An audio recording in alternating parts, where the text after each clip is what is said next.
So, hello, my name is Lowell, pronouns he, him, and this is a talk, discussion, seminar, workshop, not sure what we're going to call it, talking about world building and collaboration in world building in particular. And I do this because I love session zero. It is my favorite part of any game. I don't know why. I mean, I enjoy the rest of the game, but there's something I really dig about the working together, the people showing me what they have as ideas, and us all bringing it together in that session zero. It is a delight and a joy. It may be why I like Legacy Life Among the Ruins so much, because its session zero is so long that it bleeds into session one, but it has lots of really good tools. So collaboration here in terms of world building and play is where I'm talking about, where the players are building some or all of the world in the course of the process. And in this case, we're leaning more towards more involvement with that process rather than just the simple, okay, we've made our character and that's defined some things. How do we expand that? How do we develop that? And there are several reasons to do that that I think are really important. One is collaboration, obviously, and we've seen in lots of indie games and PBTA games and things like that. It increases player buy-in. Players own a part of the world and they get to say something about it and they feel connected to it. Another thing that it goes with that, though, is that process of collaboration puts everybody, GM and players, on the same level, on the same page. There's no one who knows a lot more about the setting than another person. It helps establish that baseline, because that can be a challenge. I am just starting a Star Trek Adventures campaign, and we have one player who has never watched Star Trek. They said, I've seen the movie with the whales, but that is the extent of their knowledge, and they know who Picard is. So that's going to be really interesting when we get to play working on that. And it's a little harder to do it with an established setting, but I think there are ways to bring that in. The other thing about doing collaborative world building that I'm going to say is it is reduced workload for the GM.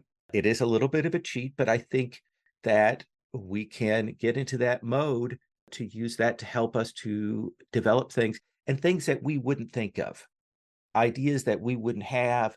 It is a writer's room feeling that goes on. And the other thing about that, I have been guilty in the past of overwriting, over prepping, overbuilding, writing great gazetteers up for nations and all of that stuff, and doing all of that work, and then none of that mattering at the table. None of it. So one of the things is that collaborative world building means that the world building that we're doing is at the table. It is getting to the table. It's either in the players' minds or and or we're seeing it throughout the course of play. So there is a thing I tell myself when I paint miniatures is I don't paint where they can't see. I don't waste my time on that. I focus in on what people can see at the table. And now I try to do that with collaborative world building. It also shares, besides lowering that workload, it shares that burden of trying to remember everything, of trying to keep track of everything. Once everybody has a piece of that knowledge, then you can consult with other people about that. And quite honestly, players are going to find and develop in the course of play, if we give them permission to, fruitful gaps, places where when we haven't thought about something, where we can draw, and because they've been given permission at the start to collaborate, they're allowed to collaborate throughout, and they're going to find great places where they can add on to that. So the flip side to that is, where does this work less well? I think it still can work, but where there are challenges to it. It's where the canon is already tightly developed and intricate. Star Trek Adventures has a lot of genre assumptions, but also specific assumptions about the setting and about the universe. And if you want to get away from those, you're going to have to, choose a different time, or really say we're going to be doing a high variant on it. It can also be a thing when players are coming to a particular game because they want an introduction to the setting. They've heard about this, they've heard about Planescape, or they've heard about Eberron, and they're excited to do that. And that's a question of recognizing what the player's desires are and being cognizant of that. A few other things. There are some games where the setting itself is so deeply tied to the mechanics of the game that working towards a collaborative version of it would take a lot of retooling. It potentially, players don't have pieces of information that they need to have because of what the settings does. I would say that, for example, RuneQuest's Glorantha, which I quite love, is really deeply baked. Like the assumptions about how the deities work and things like that, and the cultural premises and things. It's tough to do a collaborative approach unless you kind of zoom in a little bit more. Another game I'll mention, Cryptomancer, is an amazing game. Lots of great ideas in it, but it has a whole set of very specific things about how information and data magic and the people's work in it that you have to, like, for the game to work in terms of what it wants you to do, this fantasy hacking game, you kind of have to work with that setting, and it makes it tougher for you to find the spaces to do the collaboration. It's also tougher if you're playing a game where you're expecting to add players later on. If you're expecting that you're going to be running this for a long time and add players on, because then you get a party of people who do know the setting and are involved in it. And maybe somebody comes in and they feel like they're on an outsider group to it.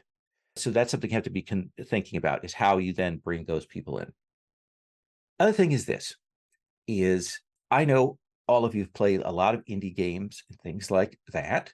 And so we're in a culture here on Open Hearth and on online play of trusting one another.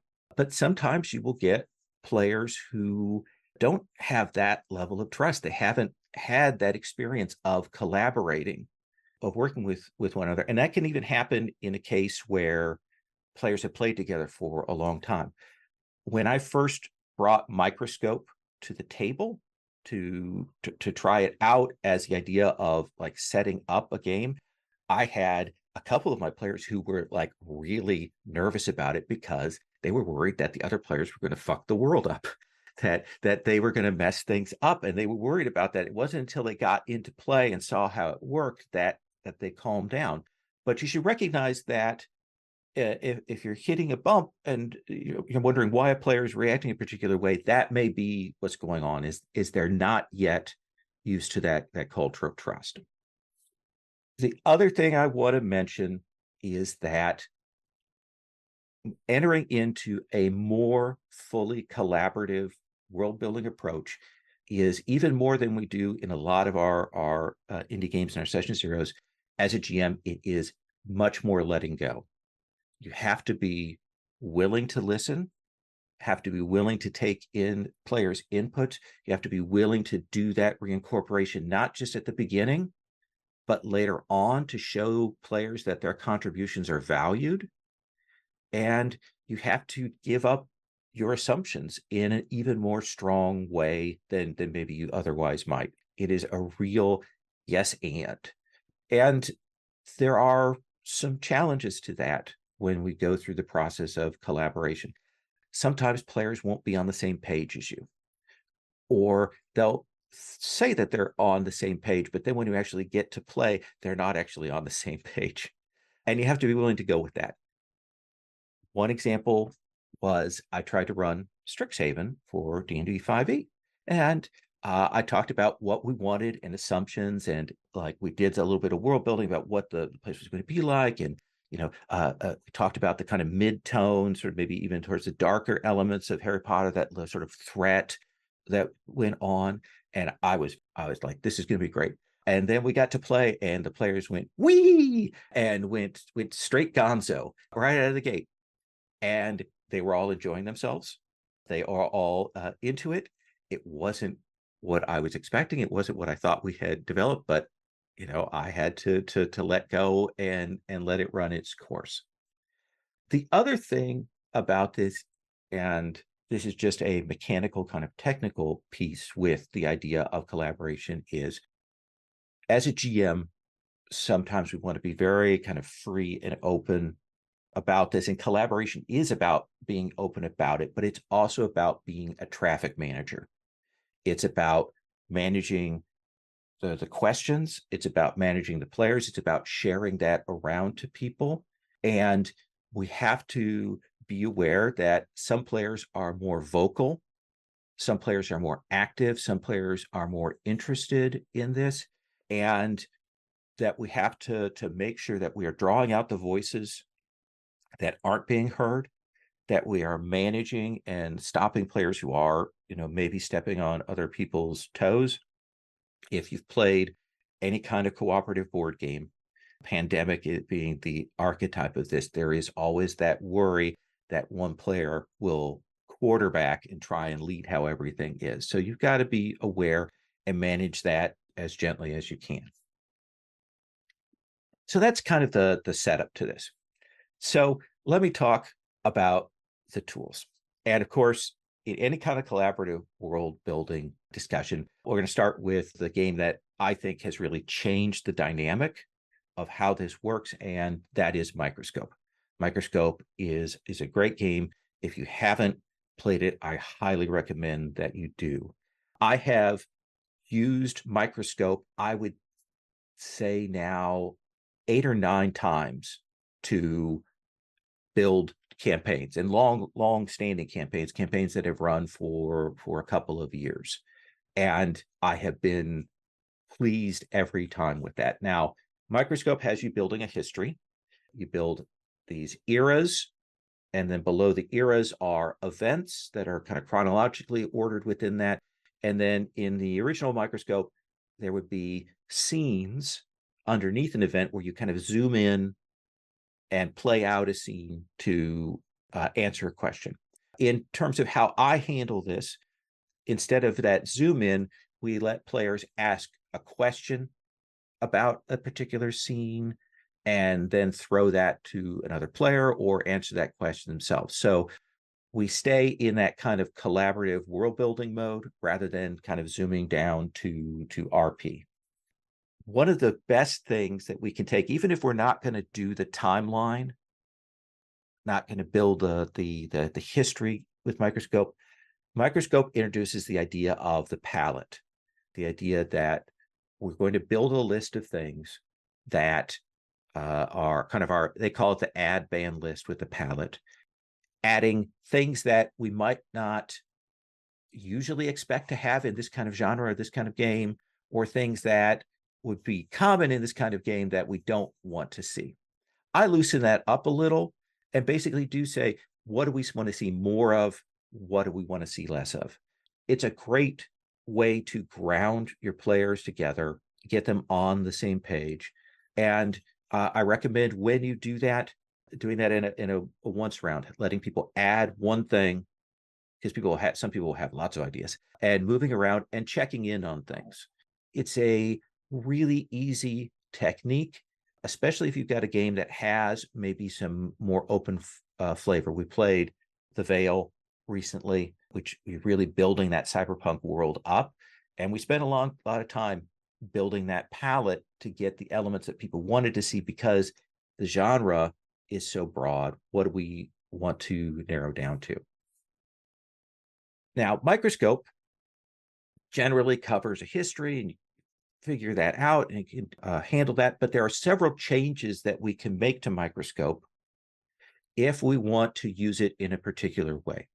One of the biggest changes that you can make is you can define the time periods much more narrowly. In Microscope, time period generally can cover eras, ages, decades, centuries, but you can narrow it down and say, this is going to cover a period of 20 years, or this is going to cover just 1 year. And that changes things. It focuses in on particular elements. And I think that that's really a way to get a kind of a tight setup. Now, the other thing with that is you can strongly establish what the beginning point and end point is for your history.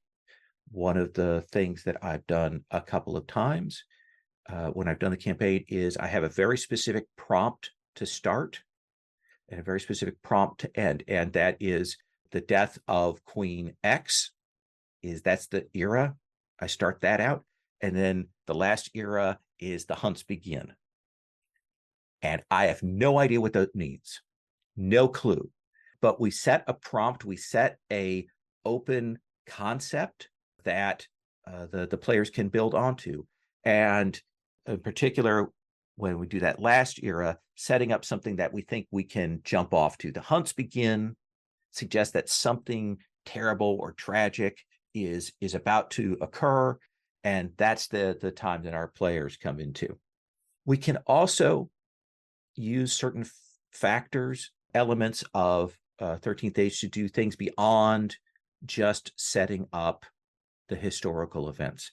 There is a space that happens at the end of each round of Microscope where players kind of go back and look at something that's established and say something about that.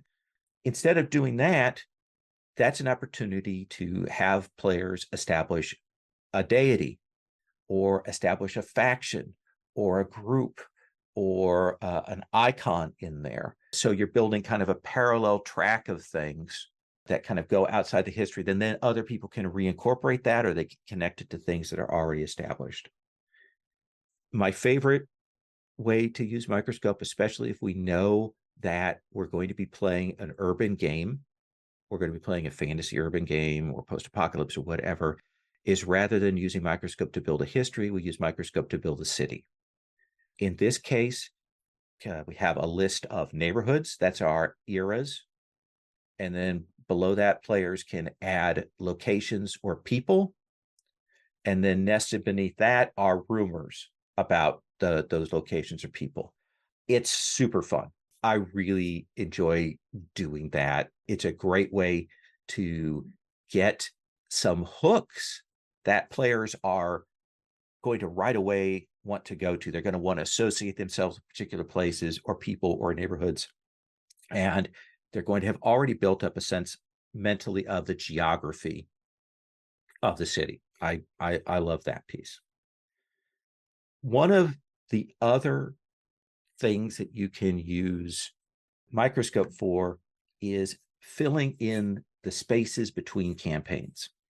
If you are running multiple campaigns and, okay, we're going to do it 20 years later, you can fill that in.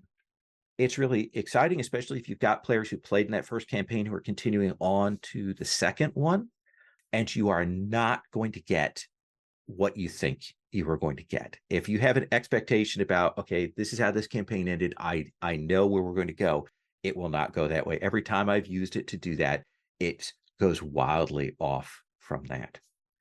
Another technique that I recommend is if you have a piece of media that has ended that you want to play in that universe, and again, Star Wars is the obvious option. If all the players know about using that genre, you can build like, okay, what happens? What happens after this particular movie? What comes next? And it's a great way to build on to established settings. The one thing I will mention about Microscope before I go too much further is this. I'm dwelling too much perhaps on one tool. Players will inevitably make things worse for themselves in Microscope. In Microscope, you label events as light or dark. Players gravitate towards dark, and they will have more of those. And then as you get towards the end of your Microscope collaborative buildings, they will suddenly realize what they have done. And there will be a desperate scramble in that last section of the play for them to get some things that are brighter, lighter, maybe not so dire for the group. It has happened every single time. I thought at first it was just a random thing, but it has happened every single time. So there are other big picture tools that we can use. Cliff mentioned in the chat there, A Quiet Year. There are a lot of these world building or kind of world exploring games. A Quiet Year could be used to zoom in on a particular era, a particular chance to explore what's happening in a place. It's another game that has a sense of time and building up. I would say there's Follow, from Ben Robbins, who wrote Microscope. There's Kingdom. These are ways to explore particular smaller stories within a setting, either in combination with Microscope or just to explore particular facets of it that can allow you to establish some backstory. I have a very rough game of tarot building to build a tarot deck for a world called Arcana Innuminata. And it's about setting that up so we establish some ideas of what the symbols are of the world, about what the history is of the world, and using that as a means of kind of creating, for especially for a fantasy setting, what the vibe is for it. And again, Quiet Year, games like Companion's Tale, For the Queen, I think all of these could be used as like one-shot things to do additional collaborative world building. I've heard of a long-running Ars Magica campaign that one of my players has been doing. They've been doing this in an online group, and in between sort of arcs of that, they stop and they've played stories kind of in that same setting, but with different games to explore other facets, to build up more details. For example, they used Epillion, the dragon baby game, to do like young mages and what their lives are like in the setting. And I think we can be creative about that. It's a good way to let the players establish some details through play. One of the other techniques that's great in terms of doing this collaborative world building that's kind of more big scale meta is map building. There's a number of games that use that. I mentioned Legacy and Free from the Yoke. That another tool that's out there is this Deck of Worlds, is a card-driven game for building up maps and things. That's a very physical, tactile thing if you're playing face-to-face that you can use to do that. I'll show you one of the things. If you're doing an online map building, there are a number of ways that you can do that. I used to do it using Google Draw. Then I found that Google had Jamboards, which were great because you could lay a background in and the players couldn't move it. And of course, as soon as I started to use that, Google retired it. But there are other things like Miro and such. One of the things you can do to make map building easier for the players and more interesting is there are a number of different icon packs that you can find on drive-through that have little pieces and artwork and things that you can then set up as a folder that players can draw from and drop in. So the biggest thing, the most common thing that I know we've all seen is questions as the collaborative tool when we're playing. And there are a number of different ways that happens. And I want to walk through those. And I maybe want to talk about some ones that maybe you haven't considered using. Obviously, the most common collaboration comes by leaving space and asking questions in character creation. When I run Heart Lin, I come in with only the premise that we're doing a wuxia romance melodrama game. I don't know exactly what the world is like. Through the players, I'm going to find out what the factions are. I'm going to find out what they're about, what's going on in the world. We leave those spaces.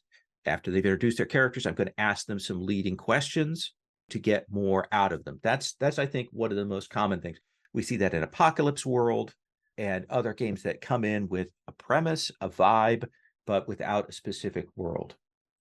Now, characters that people choose by their very nature are going to establish some things about that world.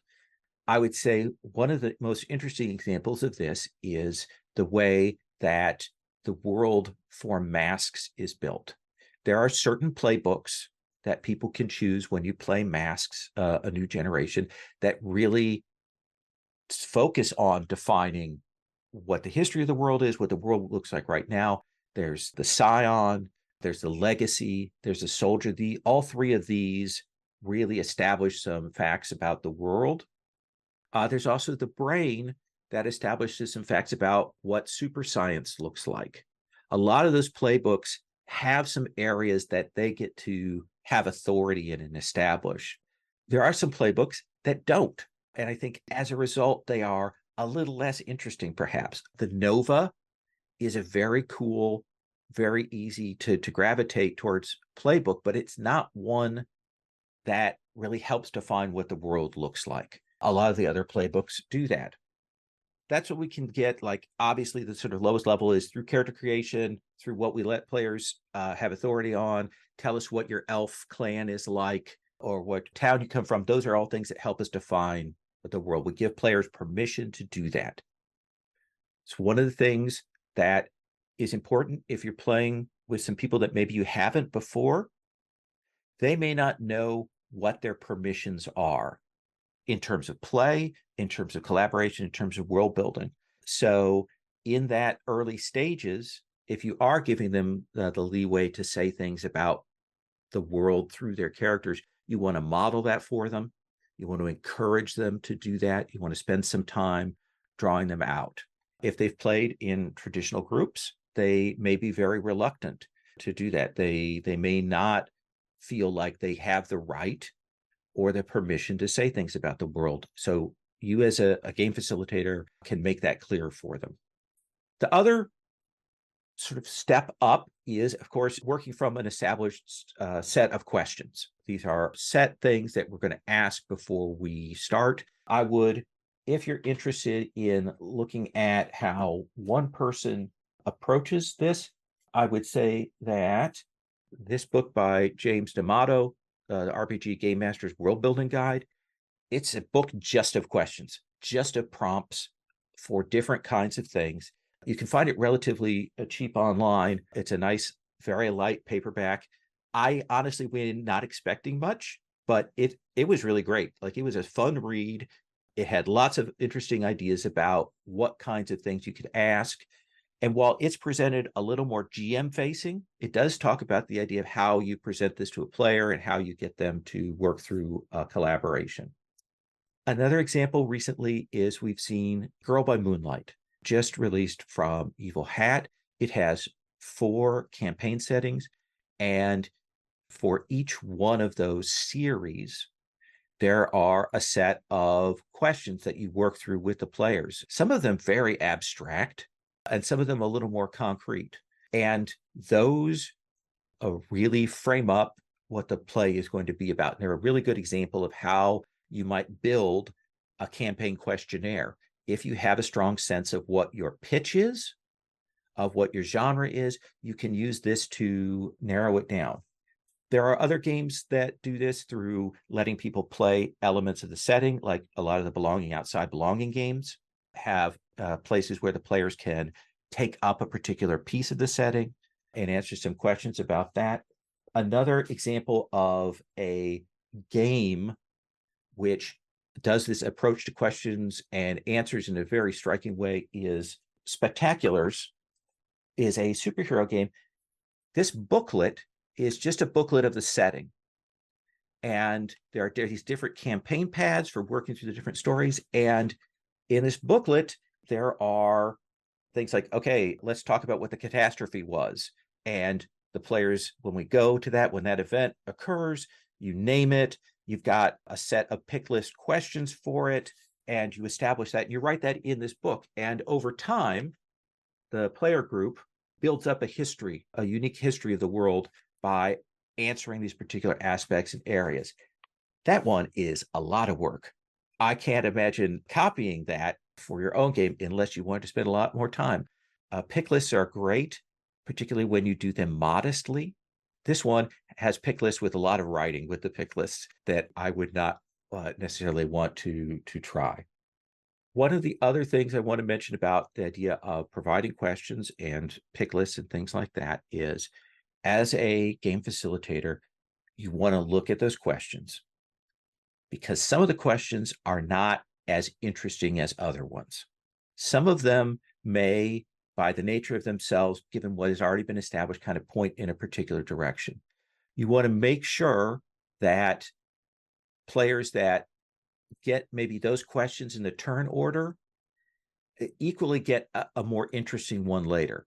That is another that issue of traffic management. You want to be aware of that.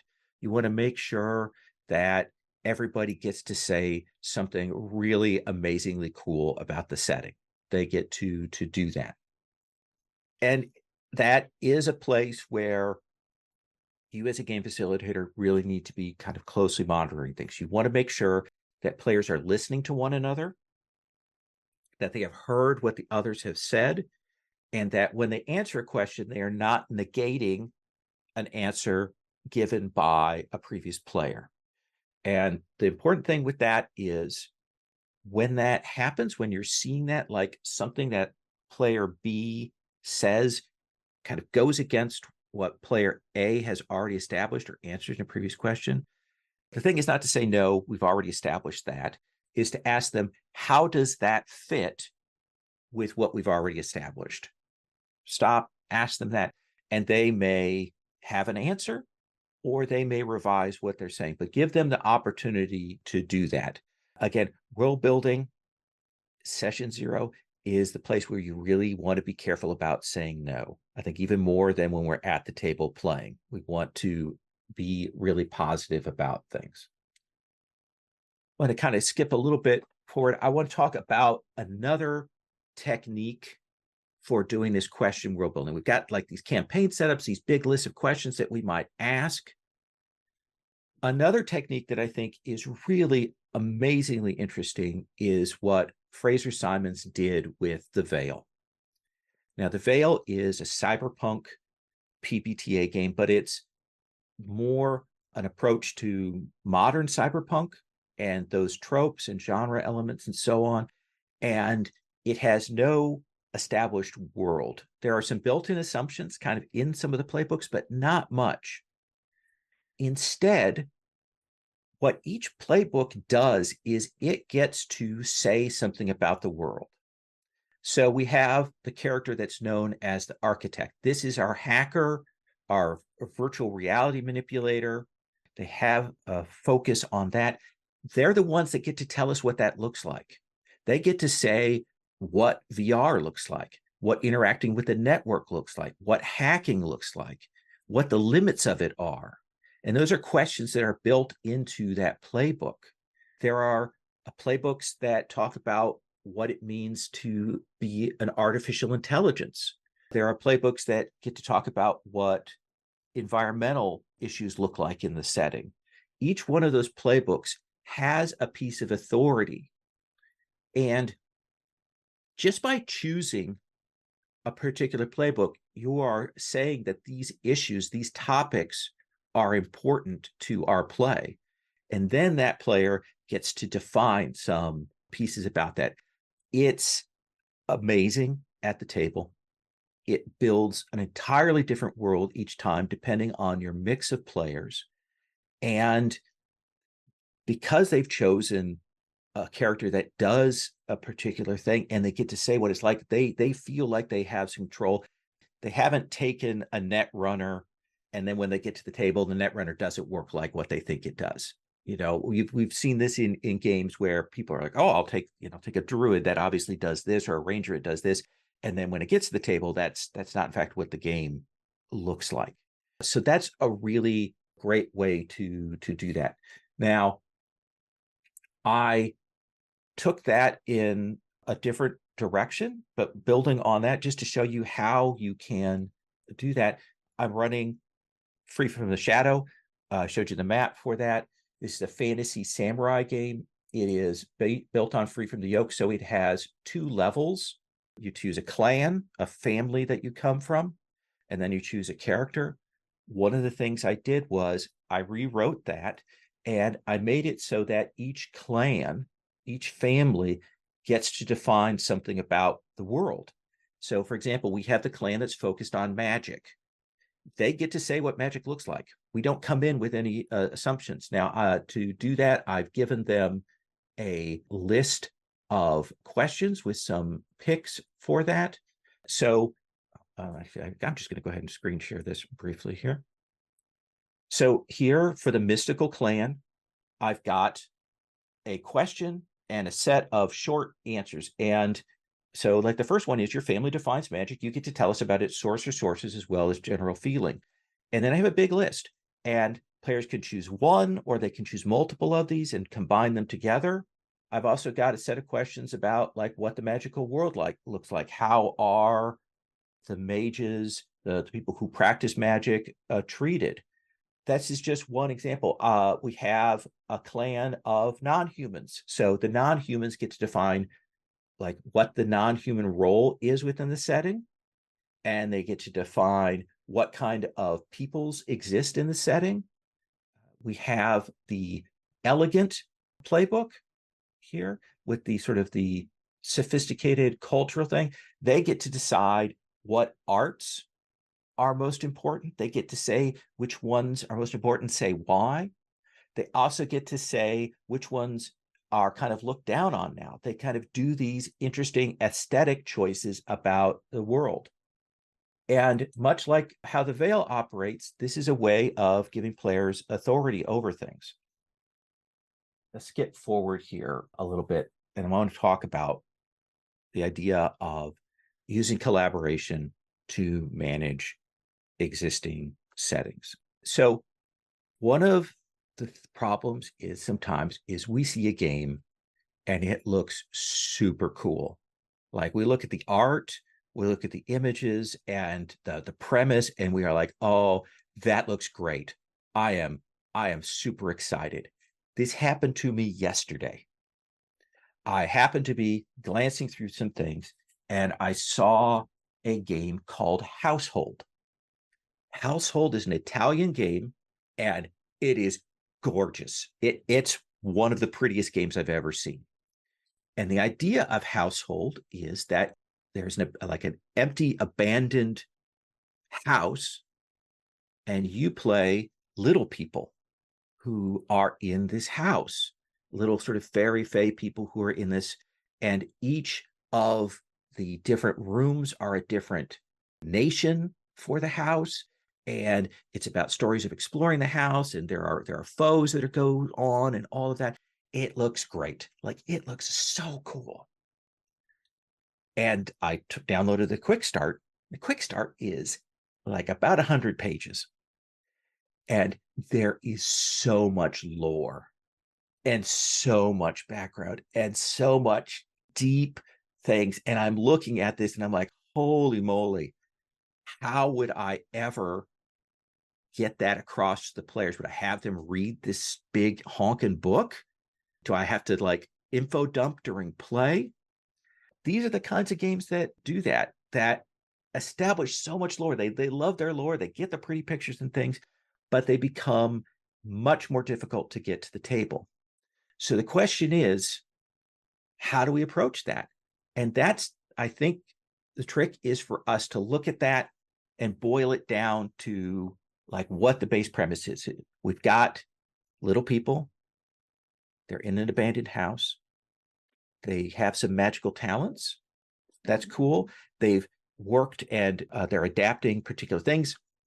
Different parts of the house are different factions.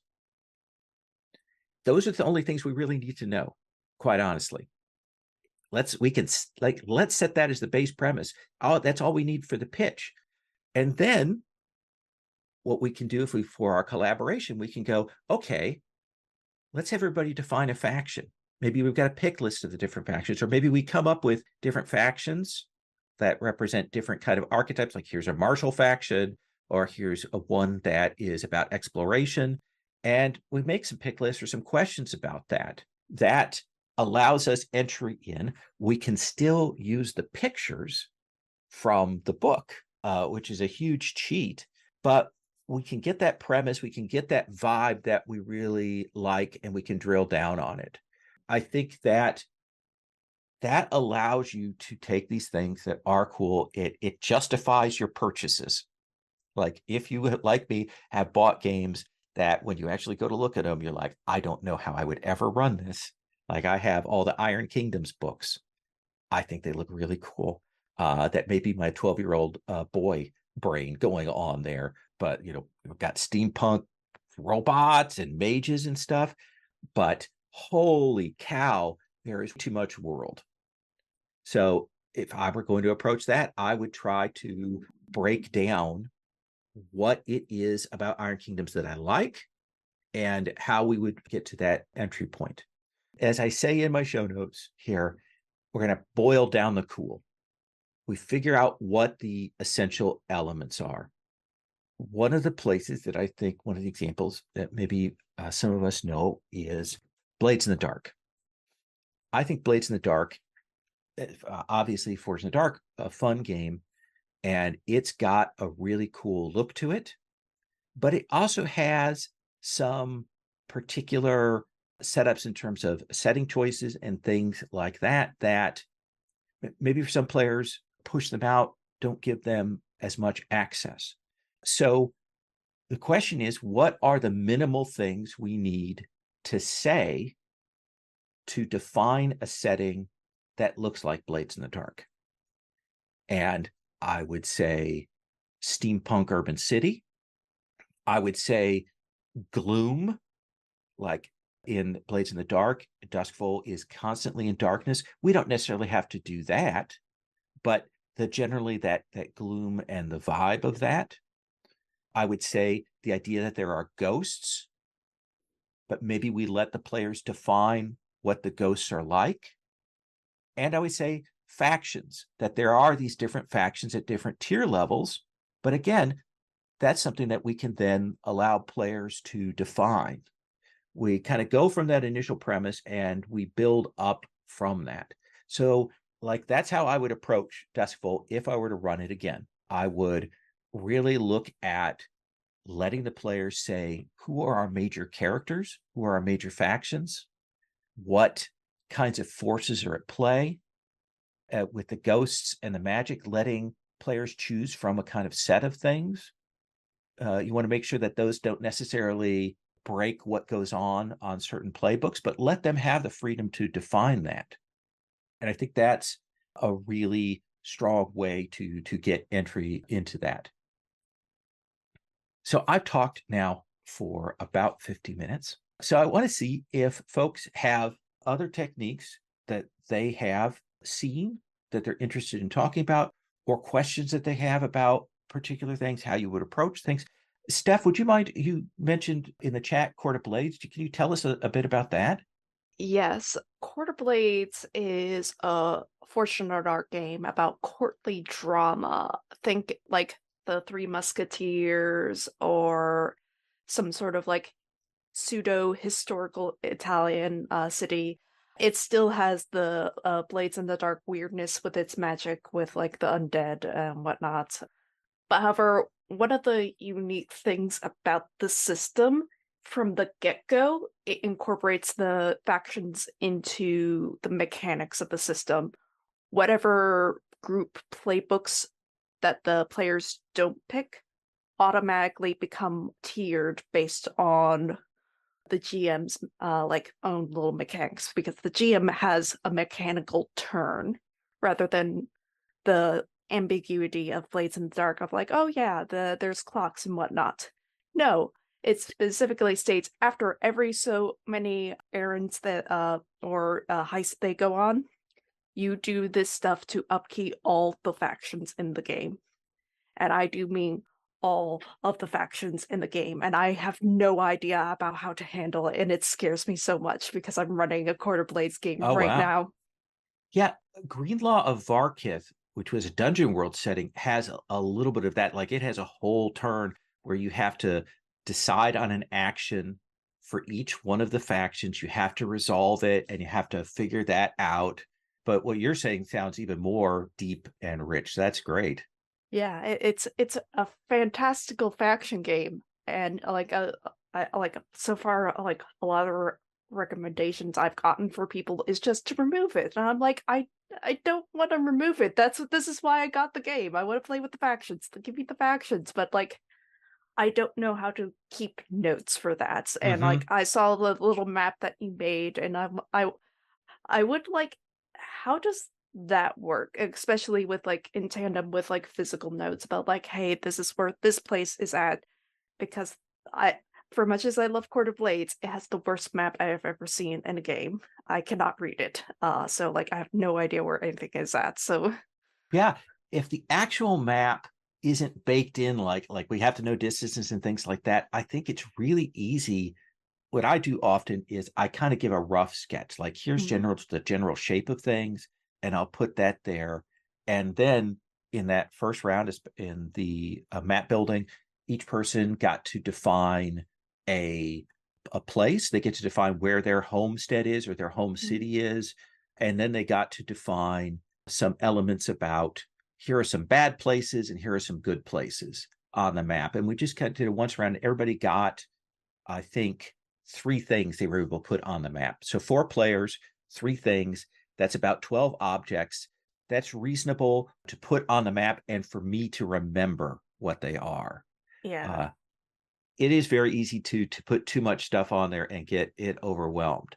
But I think it acts as a memory thing. The Mm. players are going to remember what the cities are or the places or things that helps generally, again, sharing the cognitive load, Mhm. making things easier. Because I run 3 or 4 games a week. And so anything I could do to reduce the cognitive load and remember where we are is really helpful. Other ideas, suggestions, comments, questions? I'll share that I can't wait to play Court of Blades. I heard a actual play one day, and that's exciting. I hear your question about that. Last year, I guess a couple of related things. I remember when the Invisible Sun came out, and they had like, what kind of play, which I attached directly to world building. Do you want to do when Mm-hmm. you're playing? And I think their list was something like explore, attain, achieve, and build. And I'm realizing that I'm all about that world building and that collaborative stuff, which I'm still trying to find, the group to make that happen with. But it has to be all of those, Mm-hmm. and certainly depending on the types of players you have, adapting to that when they say, well, here are my wishes or yes, nos, and maybes and things. But last year I had done a hack of blades for a guerrilla theater group that could jump multiple universes. And we only did a session 0 for it, but it was the most wonderful thing. Although we were stumbling over some technical things and the Mm-hmm. blades mechanics, but very quickly it went from I had this concept of a double planetoid Escher style to it suddenly went back to Judd recently on Daydreaming About Dragons was talking about questions, and very quickly it became pick lists, and Mm-hmm. then the buy-in, the excitement, the oh my gosh, we are this can go places kicked in, and it was a proto world building session. So hurrah to your list. Yeah, I love pick lists. I think they are super fun. One of the things I will all say is whenever you do a pick list, at the end it should say other, like in parentheses. You should always make sure that players know that this is a list of examples and we can build from there. I'm going to show everybody another screen share of my favorite recent of these things. So I'm running a drift of Changing the Lost with a kind of a different cosmology that's going on. And one of the things is that they are getting to define what the courts of the setting are. So each of the courts is associated with a emotion, so anger, fear, sadness, and joy. And I've had them each associate that with a a symbol like a tarot suit. So in our game, we have the Court of Towers, we have the Court of Tides, and players get to do that. And then they get to associate some traits with that. And so I got a big list of traits that they can choose from. They get to pick 3 of those. And that's created some really interesting and different courts. But, and this is dumb, but this is my favorite part of this. I'm going to scroll forward. So here's the question. The question is, what other threats exist in the city? And for this, I did 2 parallel lists, and you pick one from A and one from B. So you might have punk shape changers, or one of the other threats, it could be luchador fairies, or it could be fanatic ghosts. These kinds of 2-part combination things I adore. I think it's a great way if you're kind of stuck on how I want to build a really interesting variable complex list for the players to choose from. A 2-column mix and match is one way to super expand your horizons. They chose punk cultists, memory hungry ghosts, scavenger demons, and there's one more. I can't remember what the last one was, but it felt very fun and fruitful, and players know who the street dragons. That was the other one. And we don't quite know whether that's a literal streets or if it's a more metaphorical for what that means. But we're finding that out during play. One of the things that I've been experimenting with the past few months is taking a lot of these tools and then incorporating them throughout play. And I Mm-hmm. found this works really well with phased games like Blades in the Dark. So that in between like downtime and the score, there's a great moment there where we can revisit the tools and be like, okay, so we're going to this place. Let's figure out what this place is about. So you're kind of doing it in a more structured way, looking at like places or factions or everything. What do you? So usually what I've been messing around with so far is deciding on large scale, broad things at the beginning during like a session 0. So we might Mhm. flesh out some factions and some themes. And then using those, we can develop some pick lists or things that narrow us down. So when we get to visiting a location, we draw from those themes that we established previously. And now we're getting into like the nitty-gritty details and exploring those kind of dynamically as they come up and get that same kind of excitement in the moment. That's really great, especially with Forged in the Dark, where there's often some question about where we're actually interacting, where the RP is. I think that's a really, really wonderful way to combine that together with other things. I'll show one more piece that I did here recently. This again with the samurai game. One of the premises I had set up at the start was the idea that when we come into the game, there's a base premise that there's an emperor and that there has been a battle against a big foe. In L5R, which was originally kind of drawn from, this would be Fu Lang or one of the other figures there. So for this, what I thought was really important to set up is we did a set of questions at the start before we got too far into things about creating the foe. So as a group, they get to say what the foe is, who is the foe that was just defeated. And, in the course of case of the one we did, they chose, a conspiracy, fallen lord who was corrupted by a kami that was struck down from the heavens. So that was cool. Kind of got that set. And then the players got to choose some of the signs of corruption to say what this supernatural foe, what this thing that we might be seeing in the course of play looks like. And they chose some really interesting ones of inhuman beauty being a sign of it, sleepwalking, strange obsessions. These are all really solid ones. And then we did some more aesthetic things like, okay, what is it? What is the corruption called? What tools, what things, what evidence of the foe still remains around? And like what kinds of places have been corrupted by the foe's touch? These are fun pick lists. You can use them again and again. And different times you go with it, you're going to get very different campaigns out of that. It is, again, one of those things that we're establishing things that we are then going to reincorporate later on through this collaborative process. Anything else? Anybody else? Other ideas or things you want to say about this? I noticed that the document from earlier did have like quite a bit of pages. Like I saw a 48 mark. How are you able to handle that many pages of like just text?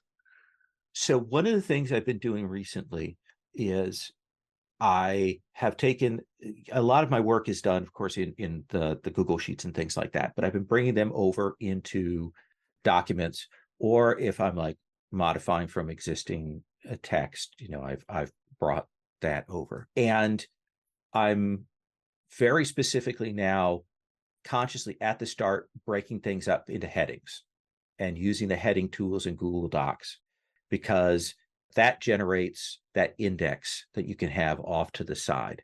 Once I started to do that, it made things much easier for me because I could see what the document looked like, and I could break it down and realize that there are only, like, a lot of it is, okay, here are the moves. So this is text we might be bringing over from another place, where most of the work is actually going to fall into, doing the pick lists or doing the collaborative and keeping track of those within the document.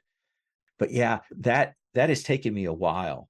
I would honestly say it's only this last year that I finally realized how easy it is to set up those indexing sections and use that as a graph. Does that seem like a reasonable answer? It is, though, an illustration of sometimes I spend too much time doing a thing that maybe we're only going to get it to the table once. That is a fault. But in the case like this, especially when we've got it broken down in pieces, that means maybe if I hack this again or I drift it again, I can easily take out the sections and port them in, and I know where they are and track that. The Changeling game that has become Hearts of Yokai has gone through 4 or 5 iterations, each time changing the list, building new things, and so on, and getting different kinds of collaboration in terms of play and finding out what people want. One of the things that I have discovered is that players will often have a very different idea about what a game ought to be. And that shouldn't be a frustrating moment for a game facilitator. It ought to be a great moment. Not because the player is negating what you've got, but the player is excited about something. Always look and see when you see a player perk up at the table, when you hear them ask about something, a character or a place or a system. I have always by me, even though, running online, I have a notebook. I am always writing down when I hear people reference something, when I hear people mention something. Now, I'm not an actual note taker in general. I don't really have session notes. If I really needed to, I would go and watch the video again. That's part of the reason. It's a major part of the reason why I record the videos, is so I can check like the last part of the session to see what the stars and wishes were or find a particular name. That's why I love Google Sheets and NPC tabs, especially when you have players that are obsessive about writing in what each NPC does, because I'm not doing that often. I'm just like, oh, who was that guy? Oh, look, Sherry wrote in who they are. These are ways of sharing the burden. But I do try to keep track or write down or have names that people are excited about. And my secret sauce for running is throwing as many NPCs as the players as possible and seeing which ones they like interacting with. And then we build from there. We kind of, the less interesting NPCs fall out. We find out who people are in love with, and then we break their hearts. That is our general goal here. I will link this show notes. And if you have questions, if you have ideas, things you want to talk about, feel free to send me a message. I'm always curious about what other people are doing. I like to get better each year. I learn a different thing, a different technique, and I think that's wonderful. A lot of this stuff, I know many of you already have a sense of it, so it's always good to get a refresher on that. So with that, I am going to thank you all for coming today, and I am going to stop the recording. So thank you, everyone.